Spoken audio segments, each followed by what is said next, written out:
이제 베드로에게 예수님이 양을 맡기기 전에 확인한 게 있어요. 베드로야, 이 많은 사람들보다 나를 더 사랑하느냐 하지. 내 양을 먹여라. 내 양을 치라.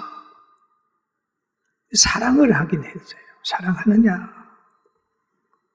그런 것처럼 우리는 배우자를 선택하는 청년들도 보면은 당신 나 사랑해? 물어봅니다. 사랑한다 그러면 결혼하죠. 그럼 우리가 나라를 맡길 때에도 보면은 너 나라 사랑해? 자유 사랑해? 민주주의 사랑해? 그렇게 하는 사람들을 나라의 지도자로 세우는 거예요. 그런 것처럼 이제 영적인 세계도 보면 주님이 교회를 맡길 때나 또 양을 맡길 때나 자기 일을 맡길 때에 나를 사랑하느냐, 진리를 사랑하느냐, 하나님 사랑하느냐 라고 하는 걸 확인하고 맡기는 것처럼 우리가 살아가는 이 땅의 지도자들도 나라를 사랑하느냐, 자유를 사랑하느냐라는 것을 묻게 되는 것입니다. 왜 그럴까요? 하나님은 그 시대마다 사람을 쓰셨어요. 어떤 데는 모세를 부르고 쓰고 또 모세를 따르는 여호수아를 불러서 이스라엘의 모든 걸 맡기시고 예레미야를 불러서 하나님의 말을 대언하게 하고 엘리사를 불러서 능력의 사역을 맡기기도 했습니다. 또 예수님도 베드로와 요한과 야곱을 불러서 사랑하는 제자로 삼으셨습니다.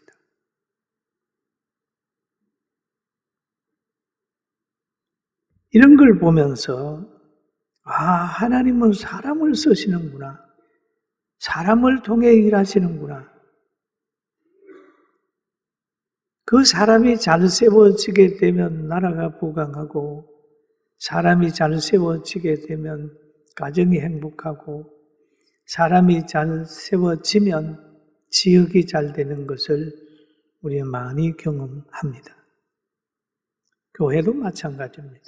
지도자가 누가 세워지느냐에 따라서 그 교회의 영적인 상태가 달라지는 것이에요. 여러분 하나님이 있을 때에 좋은 사람이 되기를 주님의 이름으로 축원합니다.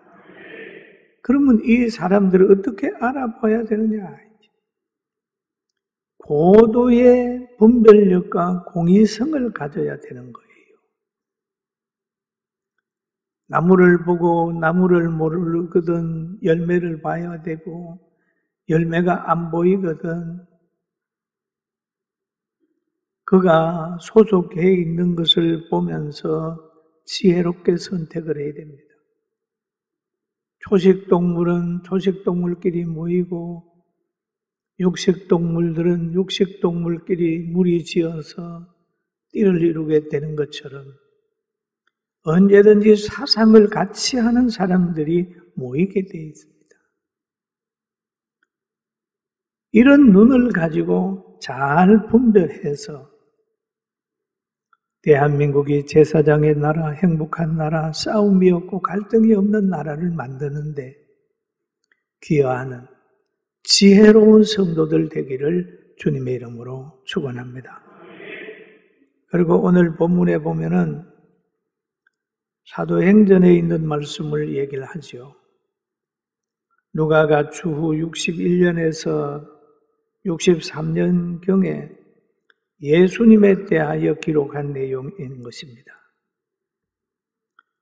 성경에 보면 그런 말이 있어요. 데오빌로여 내가 먼저 쓴 글에는 물어 예수께서 행하시며 가르치기를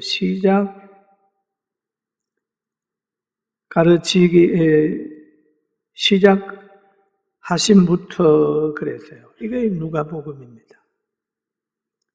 그 사도행전은 누가복음 후편이라고 보면 돼요.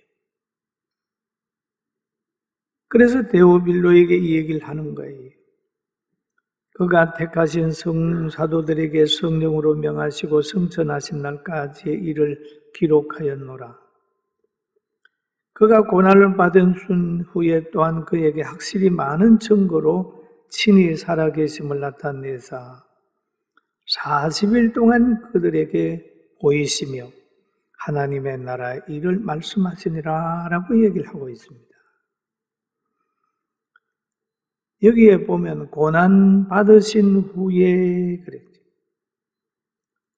예수님이 고난 당하시고 돌아가신 다음에 부활하여 해가지고 제자들에게 자기의 살아계심을 나타내는데 40일 동안 살아계심을 쭉 나타냈습니다.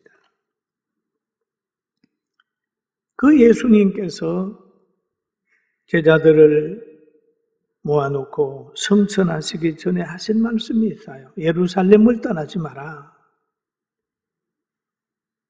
예루살렘을 떠나지 마라. 여러분, 사람도 유언이 건의가 있잖아요. 그런 것처럼 예수님께서 마지막 하신 말씀, 성천하시기 전에 예루살렘을 떠나지 마라. 예루살렘은 하나님께서 구별한 땅이고 또 천국을 표현할 때도 보면은 새 예루살렘이라고 표현을 했어요. 성경에 보면 새 하늘과 새 땅을 보니 처음 하늘과 처음 땅이 없어졌고 바다도 다시 있지 않더라. 내가 봄에 거룩한 성 새 예루살렘이라는 얘기예요. 새 예루살렘. 그럼 예루살렘은 땅에 있는 예루살렘, 하늘에 있는 새 예루살렘. 그만큼 중요해요. 그런데 그 예루살렘에서는 보면은 새 예루살렘에는 모든 눈물을 그 눈에서 닦아주시니 다시는 사망이 없고 애통하는 것이나 곡하는 것이나 아픈 것이 다시 있지 아니하리니 처음 것들이 다 지나갔습니다. 그럼 왜 예루살렘에 머물러야 될까요? 여러분, 주일날 왜 교회에 와야 될까요? 왜 예배 드려야 될까요? 왜 예수님이 잉태한 마리아와 요셉이 베들레헴으로 가야 했을까요?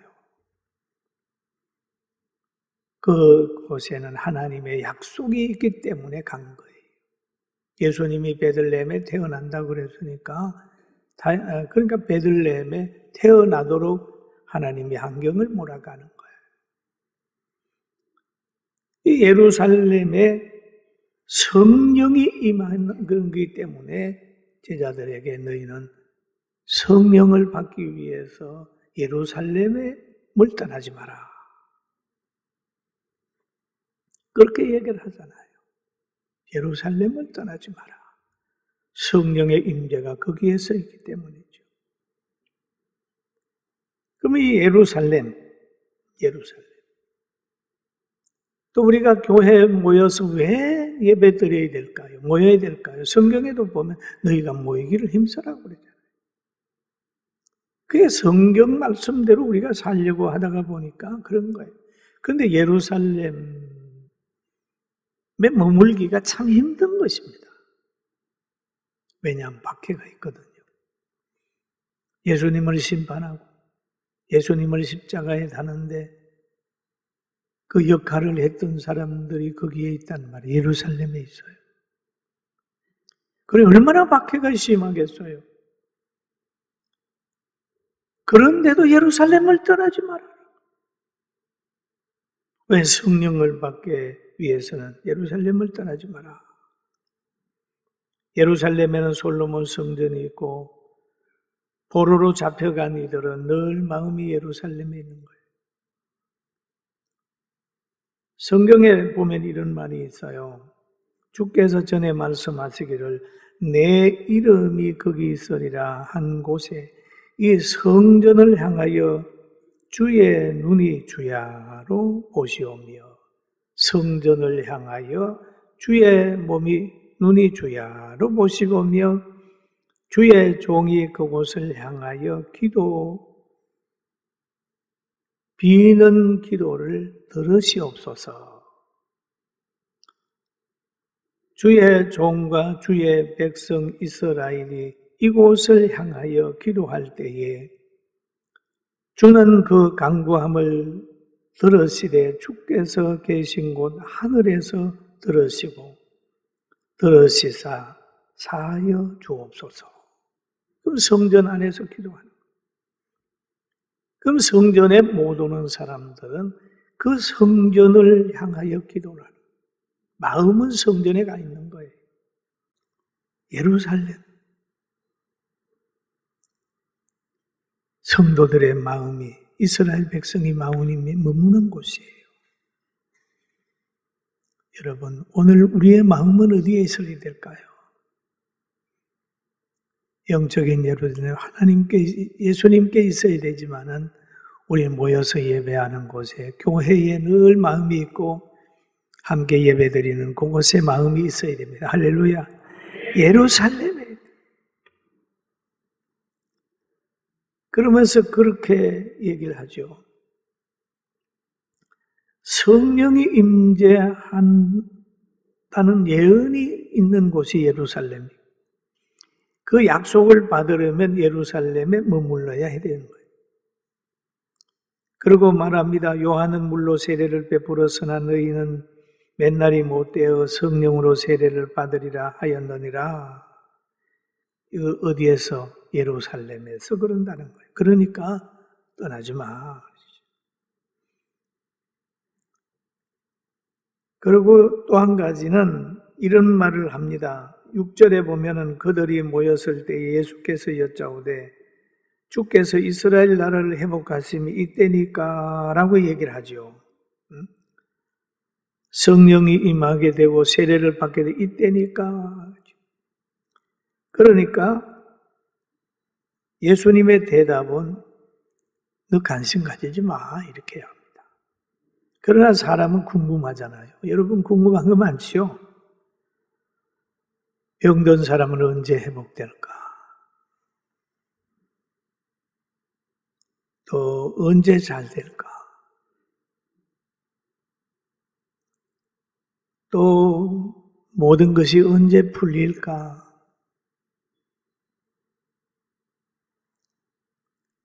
나는 언제 죽지? 언제 천국에 갈까? 궁금한 거 많아요. 또 결과에 대해서 알려고 하는 분들이 많습니다. 그런데 이스라엘이 회복되는 거 이런 거 궁금해 하는데 예수님께서 말씀하시기를 때와 시기는 아버지께서 자기의 권한에 두셨으니 너희가 알 바 아니요. 여러분 미래를 덮어놓은 부분이 있어요. 여러분 우리가 세상 떠나는 날 모릅니다. 덮어놨습니다. 나라의 흥망성쇠 여러분 모릅니다. 하나님의 소관이에요. 죄인에게는 심판이 임하게 되고 심판이 임하는 기간도 몰라요. 노아 홍수가 온다고 얘기를 했는데 언제 오는지 아무도 몰랐어요. 120년 기다렸지만 아무도 몰라. 갑자기 오는 거예요. 우리의 축복이나 종말까지라도 마찬가지입니다. 아버지 권한에 있는 거하고 내가 알 수 있는 거 두 가지가 있습니다. 하나님의 주권이 있죠. 하나님의 주권을 알게 되면 사람이 신중해져요. 하나님의 주권을 무시하고 막 하려고 하다가 보면 평안을 잃어버릴 수 있습니다. 여러분 언제 죽고 사는지 신경 쓰지 말고 하루하루 감사하면서 삽시다. 아멘. 그게 지혜예요. 하루하루 감사하며 사는 거예요. 하루하루 최선을 다하여 순종하면서 하는 겁니다. 그리고 여기에 보니까 양을 먹이고 양을 치려고 하면 갖춰야 될 게 있단 말이에요. 제자들이. 그러니까 성령을 받아야 된단 말이에요. 그래서 성경에 보니까 오직 성령이 너희에게 임하시면 너희가 권능을 받고 예루살렘과 유대와 사마리아와 땅끝까지 이르러 내 증인이 될 수 있다. 사랑하는 제자들아, 예루살렘을 떠나지 말아라. 거기에서 성령을 받아가지고 권세를 가지고 내가 내 양을 먹이고 내 양을 치는 그 사역을 감당하도록 예루살렘을 떠나지 말라고 하는 거예요. 그럼 성령은 어떤 영입니까? 창조의 영입니다. 성령을 받으면 사람이 긍정적이 돼요. 안 한다 소리, 못 한다 소리 못 해요. 왜? 하나님의 주권을 알기 때문에. 하나님이 하시면 하시는 거예요. 할렐루야. 하나님이 하시면 하는 거예요. 성령을 받으면 예수님을 바르게 고백할 수 있어요. 또 성령은 예수 그리스도를 잉태한 영입니다. 성령을 받으면 예수님을 바르게 고백하고 바르게 알 수 있고, 성령은 뭐냐? 보혜사입니다. 보혜사. 돕는 영이에요. 신앙생활 잘하게 할 수 있어요. 또 성령은 어떤 영입니까? 분별의 영입니다. 분별의.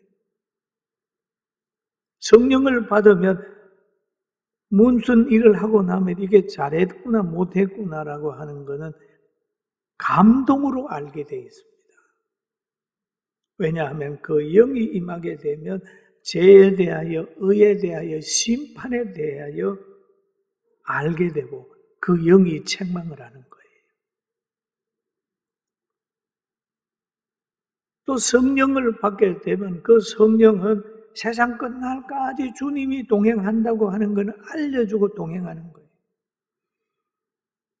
예수님께서 제자들에게 하신 말씀이 있습니다. 내가 너희에게 분부한 모든 것을 가르쳐 지키게 하라. 볼지어다 내가 세상 끝날까지 너희와 항상 함께 있으리라. 왜? 성령을 받으면 예수님 동행하는 거예요.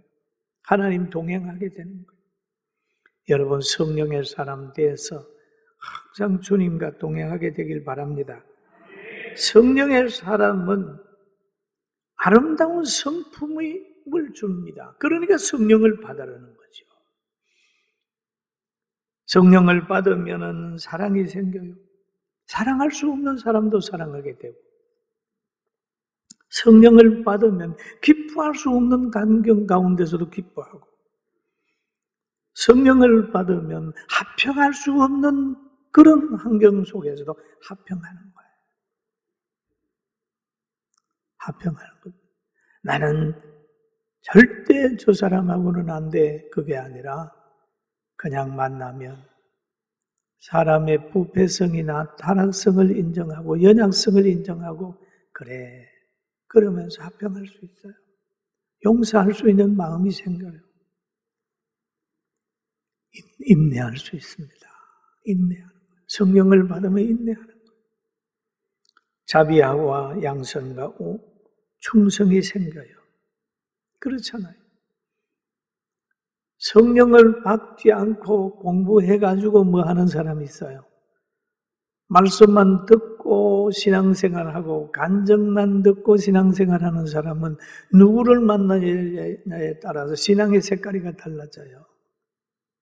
막 흔들려요. 왜 그럴까요? 지식이 있으니까 달라지는 거예요. 환경에 변하고 사람 만나면 변하고 이권 문제 때문에 변하고 시대에 때문에 변하고 정치적 때에도 변하고 막 변하는 거예요. 왜? 성령의 감동이 아니고 인간의 이성은, 문화운동은 그 환경에 적응하려고 하는 거예요. 그러나 성령의 역사는 심령의 매임을 받기 때문에 저 바다의 모래사장이 아니라 바닷가에 그 바위처럼 풍랑이 와도 변함이 없는 것처럼 그같이 성령 받은 사람은 그런 겁니다. 할렐루야. 아멘. 그리고 예수님의 제자 가운데 바울 사도 같은 분이 있잖아요. 바울 서신 많이 있었잖아요. 감옥에 집어넣었잖아요. 매를 맞았잖아요. 그래도 안 변하는 거 왜? 그런 심령의 매임을 받아서 성령을 받았기 때문에. 성령. 신앙생활 잘해야 되겠다. 끝까지 사랑해야 되겠다. 행복해야 되겠다라고 하는 생각이 있으시거든 성령을 받으면 가능합니다. 할렐루야. 따라 성령을 받으면 행복할 수 있다. 왜 그럽니까? 죽음을 뛰어넘는 단계의 지식과 가치관과 기쁨이 있기 때문이에요. 성령의 역사는 그런 거예요. 그런데 그 성령을 어디에서 받나요? 예루살렘에서 받기 때문에 예루살렘의 임재를 약속했기 때문에 예루살렘을 떠나지 말아라 라는 얘기를 한 거예요. 여러분 교회에 왜 옵니까? 생명의 말씀이 있고 신령한 가정이기 때문에 찾아오는 거잖아요. 간단합니다. 생명의 말씀이 있고 신령한 가족이기 때문에 찾아와서 찬송하고 기도하고 하나님이 축복한 장소에 와서 예배드리잖아요. 오늘 예배드리고 여러분 영육간에 좋은 일이 있고 회복하게 될 줄로 믿습니다. 아멘. 그리고 또 보게 되면은 예수님은 제자들이 볼 수 있도록 많은 사람이 볼 수 있도록 오셨습니다. 하나님의 아들이지만 사람의 옷을 입고 오셔서 30년 동안 나사렛 사람으로 살고 공생애 3년 동안 있다가 모든 사람과 동행하고 볼 수 있도록 그 다음에 십자가에서 돌아가시고 부활했습니다. 여러분 평소에 사는 것도 모든 사람이 볼 수 있고 부활하신 예수님도 제자들이 볼 수 있었어요. 많은 사람이 봤어요. 성천하는 것도 예수님 제자들이 보는 데로 쫙 올라가요. 앞으로 오실 때도 모든 사람이 볼 수 있도록 오실 줄로 믿습니다. 아멘. 그렇게 되는 거예요. 그렇게 되는 거예요. 이성적으로 들으면 물이 변하여 포도주가 되는 거. 글쎄요. 환자가 기도받았더니 낫다. 글쎄요. 그럴 수밖에 없어요. 그러나 은혜 받고 성령 받으면 아멘. 아멘 하는데 믿음대로 그런 역사를 체험하게 되는 거예요. 할렐루야. 그래서 오늘 여러분 예루살렘을 떠나지 말라라는 말씀을 마음에 아로새기면서 하나님 나의 예루살렘이 어디입니까? 내가 머물러야 될 예루살렘이 어디입니까? 내 마음이 머물러야 될 예루살렘이 어디입니까? 여러분 물어보세요. 내 마음이 머물러야 될 예루살렘은 하나님의 말씀이요 예수 그리스도입니다. 할렐루야. 그리고 우리는 생활하면서 머물러야 될 것이 뭡니까? 주일날은 늘 예수님께서 예루살렘 성전에 절기 때마다 가셨던지 예배당에 와서 함께 예배드려요. 사랑하는 성도들 얼굴 보면서 함께 기뻐하고 예배드리면서 밖에 나가면서 그리스도의 증인으로서 영혼 구원 사역 잘 감당하면서 행복한 성도, 승리하는 성도가 되기를 주의 이름으로 축원합니다.